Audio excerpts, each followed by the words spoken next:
Good day everyone. So today and this day I will be presenting you the next topic for the STS subject, and that will be the chapter 2, which is the intellectual revolutions that define society. So I am Sir Carl and I will be discussing you my part.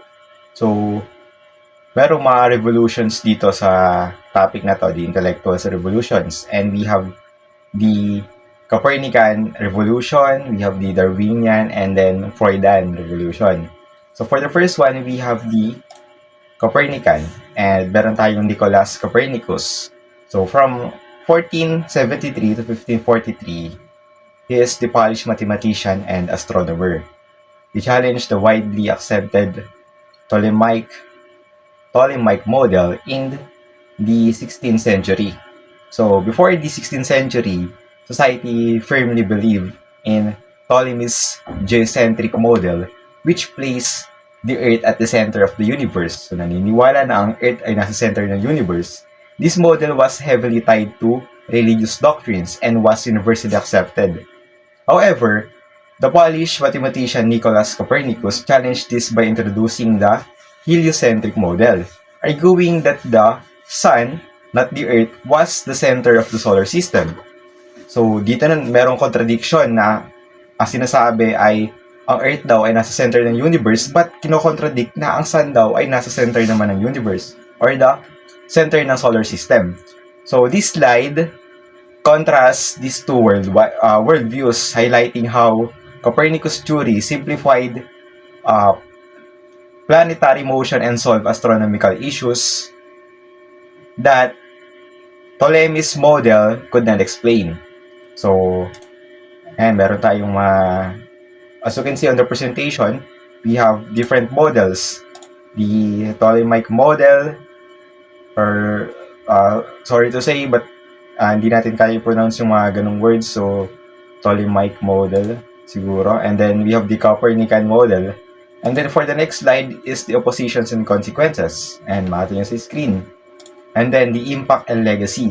So, to summarize, the Copernican revolution, Copernicus' ideas were initially met with fierce opposition because they contradicted the church teachings. He was branded a heretic, and his works were branded from Catholic instruction. Despite this suppression, his theory eventually gained traction as other astronomers found supporting evidence. This period marked the birth of modern astronomy and ignited the broader scientific revolution. Copernicus' bravery in challenging prevailing beliefs ultimately shifted society's perspective, proving that scientific inquiry could reshape deeply ingrained cultural and religious norms. And for the third one, we have the Darwinian. So we have the Charles Darwin, and the legend Charles Darwin. So he led to the birth of modern astronomy, marked the start of the scientific revolution, as you can see on the definition sa ating presentation. And to explain this slide, Charles Darwin, though considered an average student, developed a deep passion for natural history.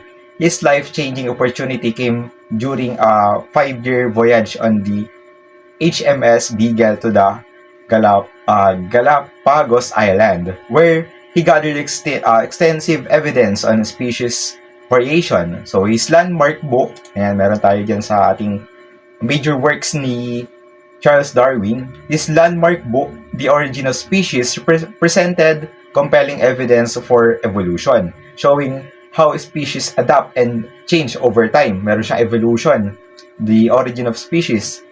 And then, his subsequent work, The Descent of Man, controversially applied this evolutionary framework to humans, challenging the biblical view that humans were uniquely created by God. So, yan, meron pa tayong key contributions and significance dyan ni Charles Darwin. So, for this slide, to explain this slide, or the contribution of Charles Darwin, Darwin's revolution can be divided into two major contribution. First, his foundational work in evolutionary biology, and second, is his impact on the philosophy of science, where he fearlessly confronted non-scientific and religious doctrines. His theory displays the idea of specialness in creation, sparking intense debate that continues to this day. Darwin's true genius lay not just in his scientific data, but in his courage to publish ideas that fundamentally altered humanity's understanding of its own origins and place in the natural world. And for the last for the last revolution, we have the Freudian Revolution. So, sino ba ang bida dito? Kanina, meron tayong Nicholas Copernicus. Second one is Charles Darwin, the Darwinian Revolution. And lastly, we have the Sigmund Freud. So, dito, pag-aaralan natin o didiscuss natin kung yung ano nga ba yung mga psychoanalytic method na kanyang inintroduce sa kanyang era. So, on this presentation, yan, makita nyo sa presentation natin si Sigmund Freud from 1856 to 1939. So, according to the definition, he raised the civilized works awareness of psychological matters. So, he developed important observations method for exploring the inner life of humans. Yan, sa Freudian Revolution, we have the psychoanalytic method. So, Sigmund Freud revolutionized psychology by developing the psychoanalytic method. Ayan, makita niyo sa ating screen. A scientific approach to study the unconscious mind and treat neurotic illness that traditional medicine could not understand. Rather than focusing solely on conscious thoughts, Freud proposed that human behavior is driven by three conflicting forces: the id, ego, and the superego. And i-discuss natin yan. So, this structural model provided a new framework for understanding human personality and internal conflict. So, for the first one, we have yung three components of personality: the id, the biological component that causes desires and urges. The second one is the ego. It bridges between wants and reality. So, it reduces tension until suitable settings found. And lastly, we have the superego. And siya ba si superego? Natin sa screen. Siya si superego. And that is the last component of the three personality. The superego is the moral arm or conscience of personality. It represents traditional rules, values, and societal ideas. And before we end this part, we have the impact and legacy of Sigmund Freud in his era of Freudian Revolution. And to explain this, to visualize how these three components work, imagine a simple scenario. When you see bread that isn't yours or hindi sa'yo, nakakita ka ng tinapay na hindi sa'yo, the id impulsive wants to take it. So, yung id mo, yun yung gustong kunin, yung bread na hindi sa'yo. And then, the superego warns that stealing is unethical. So, si superego, siya yung third natin, ay winawarn ka, binabalaan ka na huwag mo kunin yung dahil masama ang pagkuha ng hindi sa'yo. And then, the ego, the second one, mediates the rational solution, like asking the owner to share. So, hihingi ka, ganun. And then, this interplay shapes our daily decisions. Although Freud was born after the scientific revolution, his uncontroversial theories profoundly influenced diverse fields beyond psychology, including art, the literature, politics, and psychotherapy.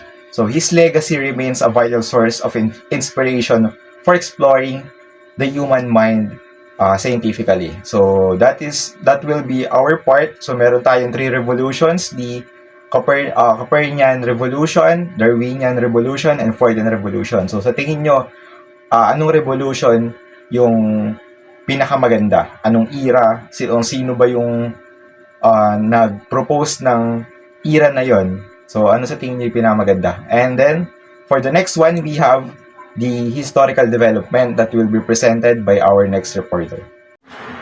Good day everyone. Today I will discuss two important topics from our Science, Technology, and Society module. The first one is the information revolution, and the next one is the development of science in Mesoamerica. This topic show how science and technology change the way people communicate, work, learn, and understand the world. They also show that ancient civilization already had advanced scientific knowledge and technologies that help improve their daily lives. Okay, the first one is information revolution. The information revolution refers to the major changes in the way information is created, communicated, shared, and preserved. According to our module, the revolutions began with the earliest writing system, particularly the Sumerian pictographs. Later, important development include Gutenberg's printing press in 1455, followed by the typewriter and telegraph. In modern times, the internet has made communication and the sharing information much faster and easier. The information or digital revolution represents the transition from the mechanical age to the digital age. Its main purpose is to increase efficiency and improve the way people handle information. Because of this development, many parts of society experience significant changes. Next natin yung effects of the information revolution. Meron tong 4 na effects. First one is economic shift.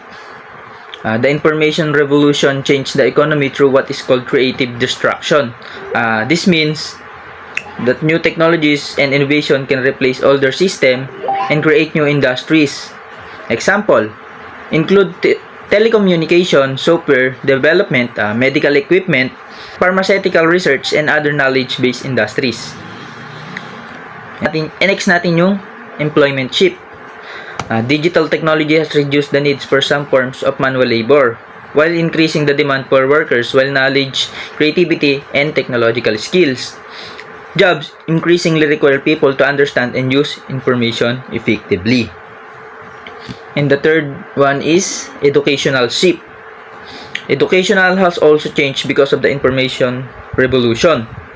Teaching methods, strategies, and learning content have developed to place greater emphasis on critical reasoning and the ability to understand and organize large amount of information. And the last one is yung political shift. Technology has changed the way government communicate with citizens and provide public services. It has also affected government processes, supply chains, and the way information is managed and distributed within society. Ano nga pa yung importance ng information revolution? The information revolution is important because it has made information easier. Mas napapadali nito yung pagko-communicate natin o pagdi-distribute natin and yung pagpipreserve. From early writing system to the internet, and each develop has helped people share knowledge more efficiently. Yun nga, mas mapapabilis na ngayon yung pag-share natin ng knowledge sa ibang tao dahil meron na tayong internet, and it has also influenced the economy, employment, education, and politics. And next natin yung development of science in Mesoamerica. After discussing the different intellectual revolution, the module introduced the cradles of early science, including Mesoamerica. Ito na nga yung papaliwanag ko ngayon. Mesoamerica encompasses Central America from southern Mexico toward the South American border. Before European colonization, the region was already rich in culture, knowledge, science, and technology. This module, yung module na to, nagdi-discuss siya ng 3 major civilization. Yung una natin is yung Mayan. Next, yung Inca, Aztec, yung tatlo na yon. First natin yung Mayan civilization. Yun nga, yung Mayan civilization, existed siya about 200 years and made important contribution to science and technology. Ano nga ba yung mga major contribution ng Mayan civilization sa atin? First, dito yung astronomy. The Mayans were highly knowledgeable in astronomy. They incorporated their knowledge of the stars and celestial bodies into their temples and monuments. One example is the pyramid of Chichen Itza, where the position of the sun during the equinoxes can be observed. Next natin is yung prediction of eclipses.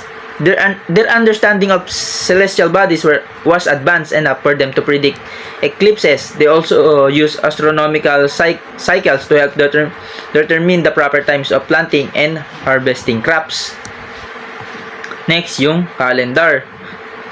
The Mayans developed two complex calendar system. These calendar were useful for organizing daily activities and religious and cultural celebration. Part, agriculture and hydraulics. Part, agriculture and hydraulics. The Mayans developed agricultural techniques and constructed cities using simple machine and equipment. They also built complex waterways and hydraulic system to supply water to different towns. Textile and art technology. They created looms for weaving textiles and used minerals such as mica to produce different colors. Rubber products. The module states that the Mayans were among the first manufacture rubber products, doing so thousands of years before Goodyear's patent. Yung next is yung writing system. The Mayans developed Mayan hieroglyphics, an important writing system. Their inscription appeared on stone monuments, art, ceramics, and books called codices. Their writing included pictorial and photogenic signs. Last is yung mathematics. The Mayans were also skilled mathematicians. They developed a base 20 numbering system and independently developed the concept of zero and positional value. Next natin yung Inca civilization. Dito sa Inca civilization, meron ditong kinontribute nila yung stone paved roads, strong stone structure that could withstand earthquake and other disaster, irrigation system and water storage technologies, a 12-month calendar for religious celebration and planting season, the suspension bridge, quipu, a system of knotted ropes used to keep records, advanced textile production. This development show how the Incas used technology. This development show how the Incas used science and technology to solve practical problems involving transportation, agriculture, construction, record keeping, and daily life. Okay, yung last one natin is yung Aztec civilization. Meron din silang important contribution to science, technology, and society. First dito yung education. Ina-emphasize dito yung importance ng education in Aztec society and describe schooling as an exclusive practice. Next is yung chocolate.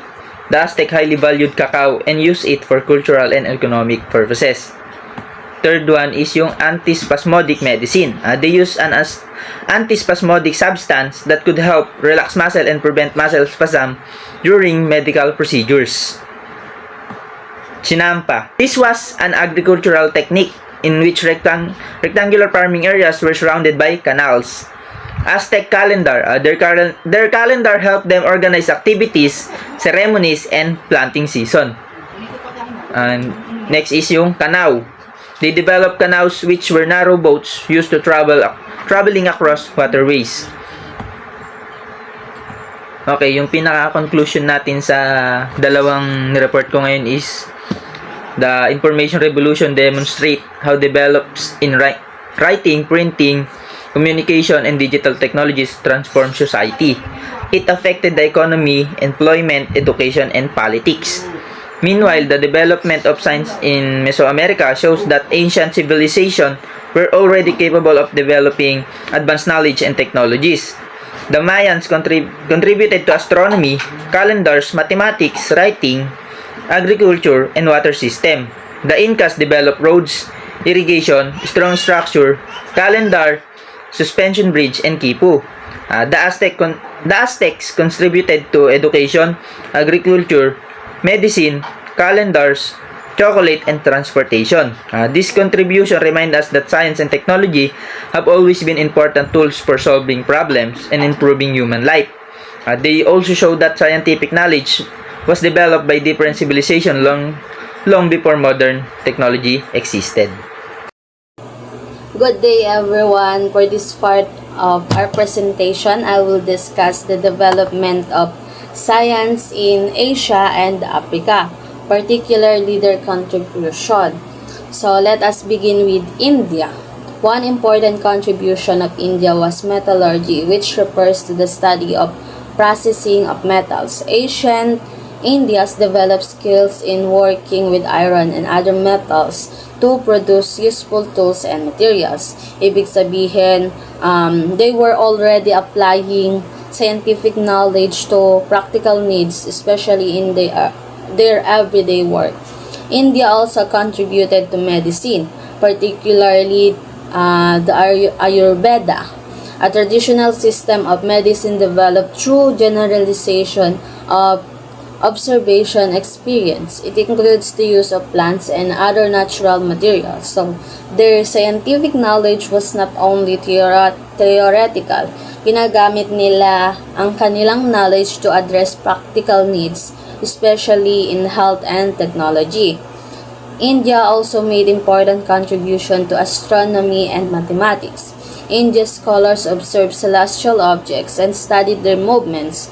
Their observation also helped them develop way of measuring times and organizing calendars. The Indus Valley civilization also demonstrated knowledge of measurement and geometry. Standardized measurement were useful in areas such as constructions and trade. For example, kung pare-pareho ang measurement, mas magiging accurate ang paggawa ng structure and other objects. This show that mathematics was not simply about numbers. It was already being applied to real-life problem. One of the Indian most popular or most famous scholars was Aryabhata, who lived around 476 to 550 CE. He wrote the Aryabhatiya work that discussed mathematics and astronomy. He also made important contribution to trigonometry, include the sine tables and calculation used in astronomy. In simple term, he used mathematics to better understand the movement of celestial objects. His work show how mathematics and astronomy was closely connected and how observation could be combined with calculation to develop scientific knowledge.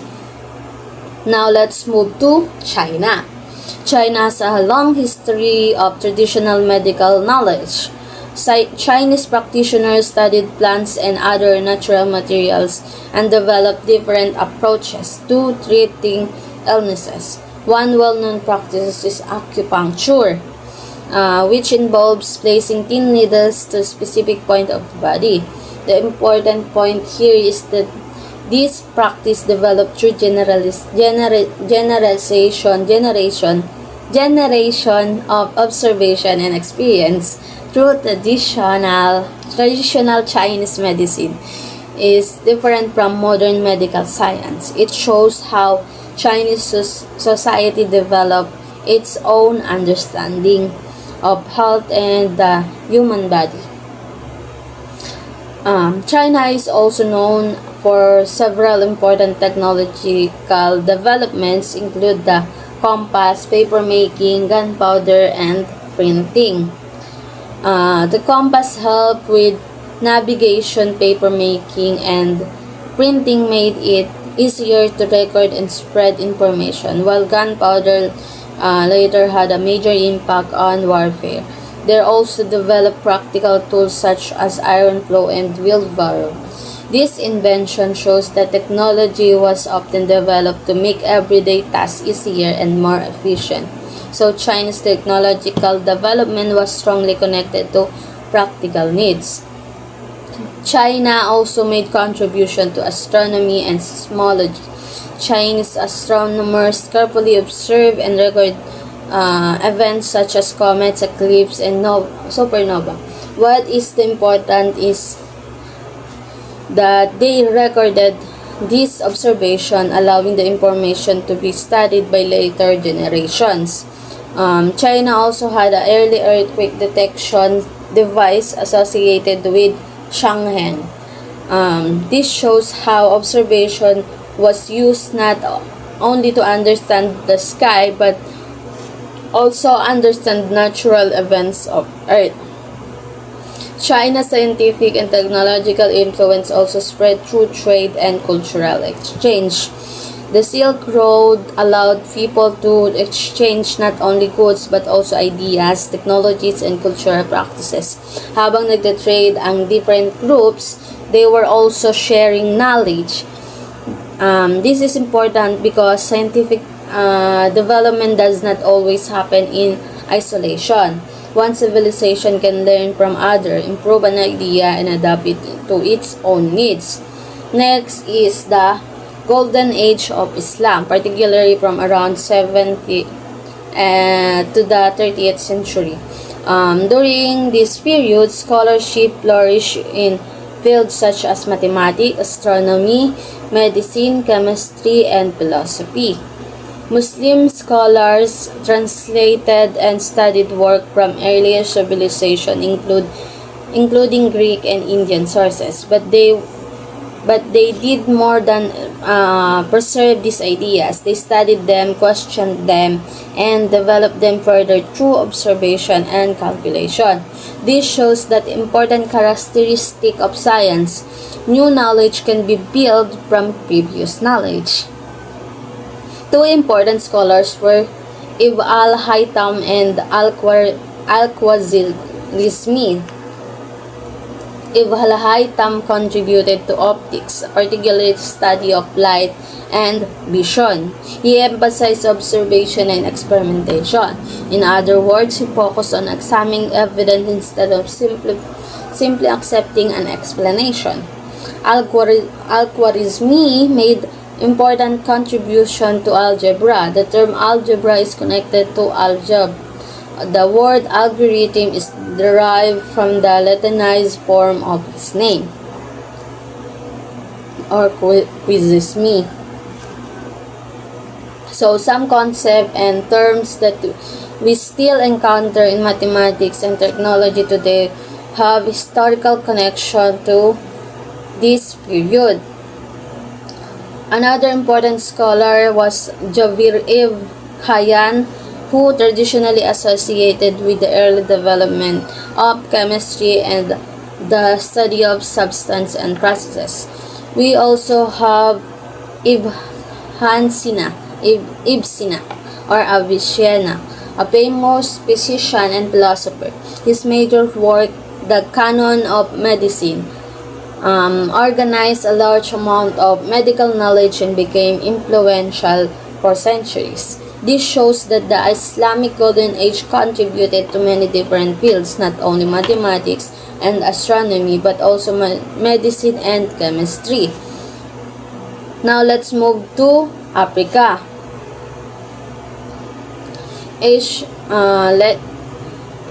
Let's begin with Ancient Egypt. Ancient Egypt contributed to mathematics, astronomy, and medicine.